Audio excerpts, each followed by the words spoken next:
Welcome, my name is Matt, aka RoadJedi88.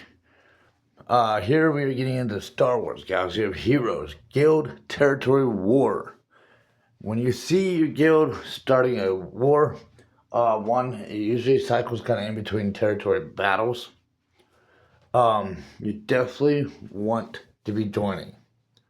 So, I've already hit my join button, but we're going to go ahead and step inside and take a look at the map.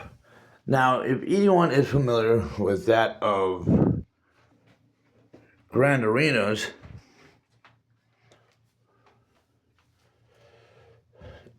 there's similarities, okay?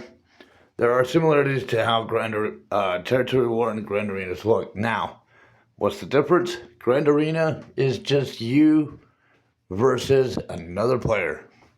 Whereas Guild Territory Wars is guild versus guilds.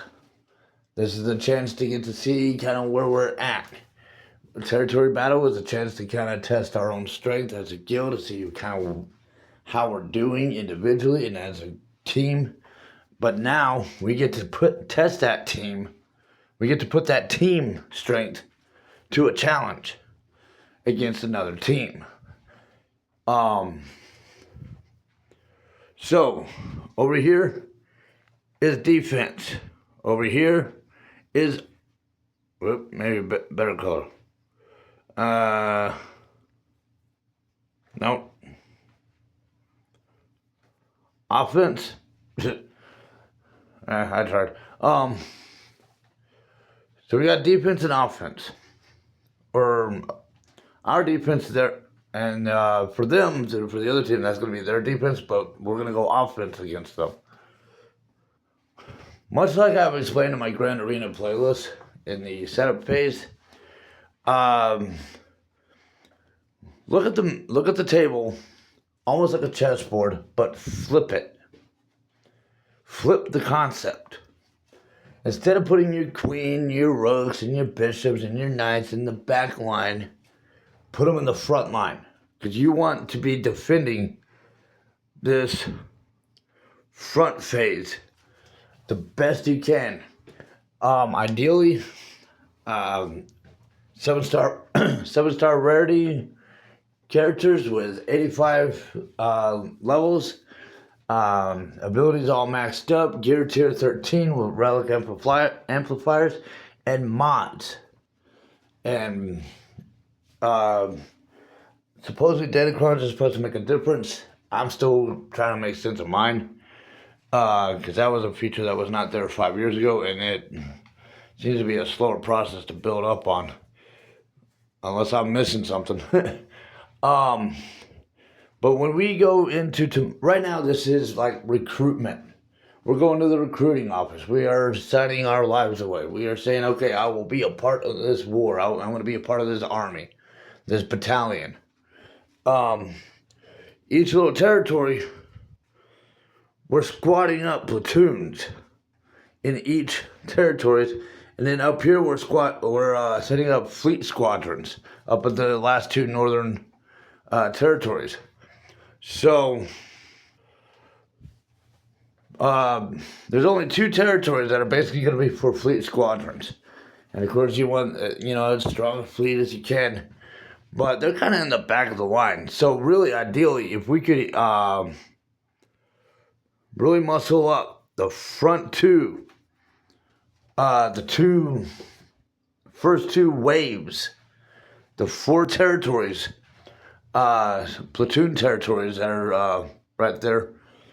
We really want to be able to fill those platoons up as full as we can with some of the most powerful squad,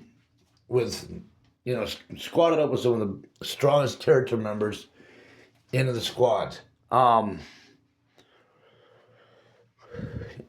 Anyone that is ideally kind of within a week, that's got weak characters that are still kind of building up, that are still growing in their gaming, probably almost best to fit the pawns back in the back section. You want all of your strong characters up at the front, because here's the thing. Kind of like with Grand Arena. If you squat up at the front, or set a platoon up at the front with weak members, you're going to make it easy for your opponent to get points off the territories they knock out. Every time they destroy a squad, they're going to get points added to them up here. Like if they took out even one squad, they get a little bit of point systems added to them. So we want to make that hard. How bad do they want our field? Let's not give them the field advantage. It's our home. We should have the field advantage. We should know our territory well enough to be able to defend it and make it almost impossible for them to break the front lines. Make them work for it. Make them bleed for it. Make them fight for it. Make them show just, have to put some determination into getting into these back sections over here.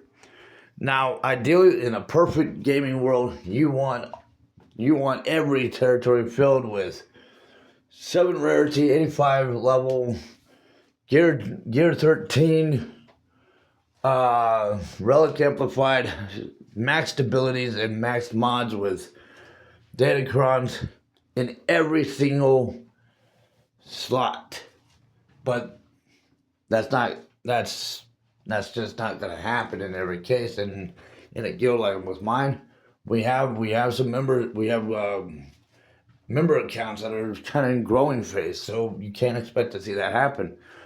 If it was me, I would put the strongest members up at the front, the strongest characters, and load them up, fill them up. I think each territory can squad up or can have about a dozen squads filling up that platoon line or that platoon territory.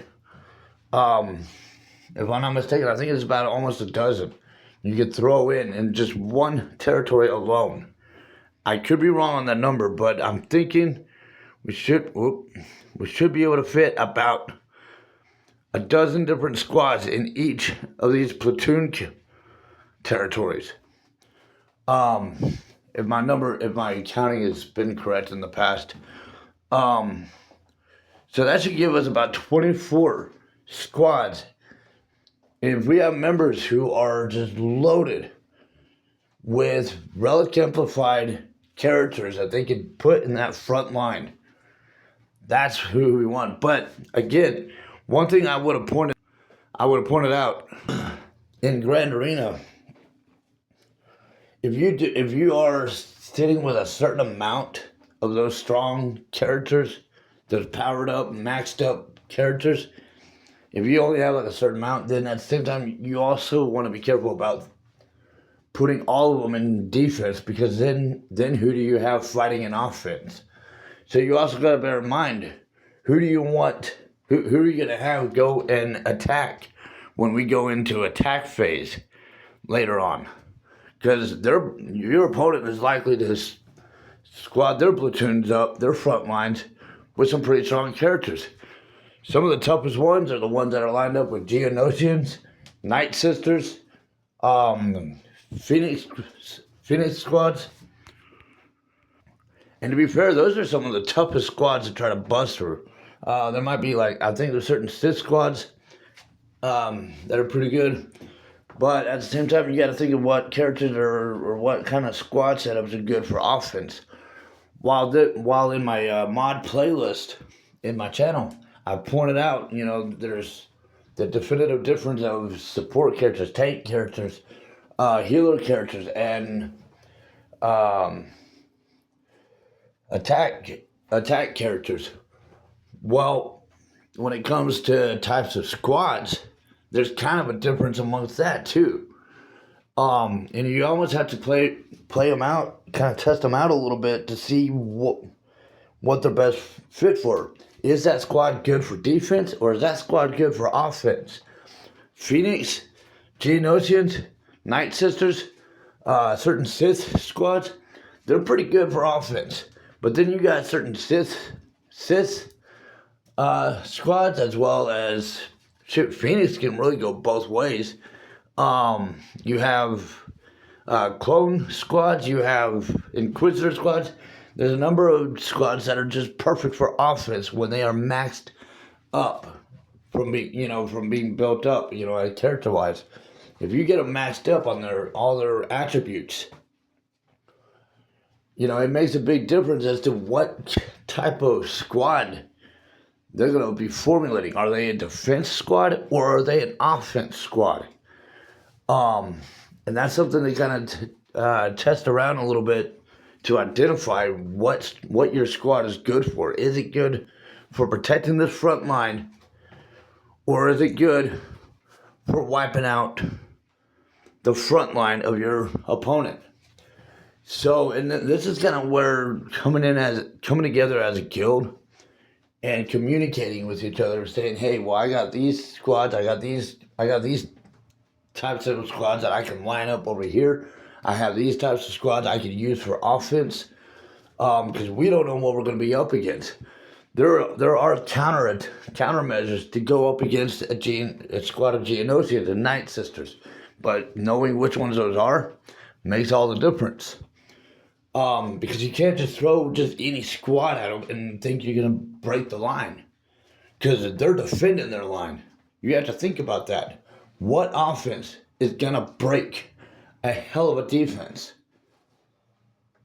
So, I mean, just like, in my mods playlist, each character plays a role. Well, each type of squad plays a role also. That's something too in the time of my service, in the time I've done my service work. We had specific groups of guys, people who would be trained for specific purposes. You got MPs, you got like cavalry squads, you got or backup squads, you got a variety of different types of squads. They're not all the same, and they're not all trained for the same purpose. Well, same here. Your Star Wars Galaxy of Heroes characters, they each serve a different, distinct purpose for their squads, but when you put them together, they build a formula. What is that formula that you just built in that squad? What is your squad fit to do? What did you train that squad to be utilized for? For defense or offense? To defend or to attack? And so this is something to bear in mind and take into consideration. Tomorrow we're going to find out who we're going up against. We're going to get to set our defense up. We can. I don't know if we can actually take a look at the guild, our opponent guild. That's something actually I haven't tested around to see. But if we could take a look at our opposing guild, the guild we're going to go up against, and take a look at see if they show us a list of their members that allows us to take a look at their character inventory, we can kind of get an idea as to what we might be up against. Kind of like what I would suggest in Grand Arena in your setup phase, before you go into attack phase. You knowing your enemy is half the battle. There's a philosophy that says pray for your friends, but keep your enemies closer. Take the time to get to know your enemies, because if you don't know who you're dealing with, they're going to have the advantage against you. You want to have the advantage against them? Take the time to get to know your enemy. If they give us the opportunity to get to see who our opposing guild is, and if they allow us to be able to kind of look to see, not necessarily who the members are, but so we can look at their inventory, the inventory that each of their guild members have, the type of characters they have, how strong they are, the power level. Take the time to get to know your enemy, because that is half the battle. The other half is what you're going to do with that. How are you going to defend it? And really, in that sense, that half is actually kind of split up into half of its own too. Because half is knowing your enemy. 1/4 is how you're going to defend. 1/4 is how you're going to attack. So, getting to know your enemy covers a lot of grounds as to how you're going to move forward. Yesterday's history, tomorrow is a mystery. It's all what you do in the moment. So, This is Star Wars Galaxy of Heroes Guild Territory War. Right now, this is just simply recruitment phase. We're just simply recruiting. But do we know how? Do we have any ideas what we're gonna go? What we're gonna do? We may not know our enemies just yet, but we can at least take a look at our own inventory and see who we have. Who figure out what our competency looks like, the level of competency. What are we capable of doing? What are we going to be able to contribute and provide to this guild war, this territory war? And are the characters I have going to be good, best fit for defense? Is it good for a front line? Is it better to put in the back line? Are my characters best for offense and attacking? I mean, until we get to have a chance to get to know who our enemy is, who our opponent is, I mean, we only have so much to work with, but right now, this is a moment of self-reflection. We can take a look at ourselves, take a look at our inventory, take a look at our characters. If there's any quick build-ups, character build-ups we could do before we get in the setup phase, because once we pass the setup phase, we're locked in. Everything is put in place, and there's no changing what we put in. So, what are we going to do? So, again, this is Star Wars Galaxy of Heroes Guild Territory War recruitment phase is what I'm going to call this. Subscribe to the channel. Like the videos, comments, questions, suggestions down below. And may the Force be with you. Good luck in your territory war.